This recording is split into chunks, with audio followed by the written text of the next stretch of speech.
ഇനി മറ്റു വാർത്തയിലേക്ക്. കൊല്ലത്തെ പോലീസ് പരിശോധനയിൽ KSRC ഡ്രൈവർ ഉൾപ്പെടെ 17 ഡ്രൈവേഴ്സ് മദ്യപിച്ച് വാഹനം ഓടിച്ചതിന് പിടിയിലായവരിൽ 5 സ്കൂൾ ബസ് ഡ്രൈവേഴ്സും ഉണ്ടെന്നുള്ളത് നമ്മളെ നടുക്കുന്നു.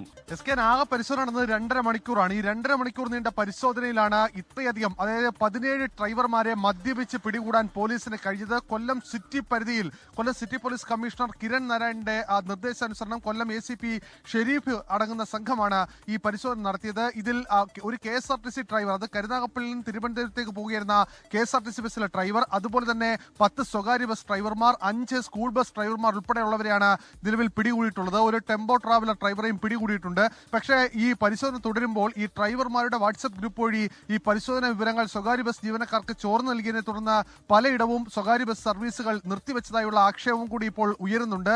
അങ്ങനെ മദ്യപിച്ച് വാഹനം ഓടിക്കുന്ന ഡ്രൈവർമാരുടെ എണ്ണം നഗരത്തിൽ കൂടുന്നുവെന്ന റിപ്പോർട്ടിന്റെ അടിസ്ഥാനത്തിലാണ് സിറ്റി പോലീസ് കമ്മീഷണർ ഒരു പരിശോധനയ്ക്ക് തുടക്കമിട്ടത്. ആ പരിശോധനയ്ക്കൊടുവിലാണ് 17 ഡ്രൈവർമാരെ ഇത്തരത്തിൽ മദ്യപിച്ച് പിടികൂടിയിട്ടുള്ളത്. ഈ 17 പേരെയും ഇപ്പോൾ വിവിധ പോലീസ് സ്റ്റേഷനുകളിലേക്ക് കൊണ്ടുവന്നിട്ടുണ്ട്. നടപടികൾ തുടങ്ങി എന്നുള്ളതാണ് പോലീസ് പറയുന്നത്.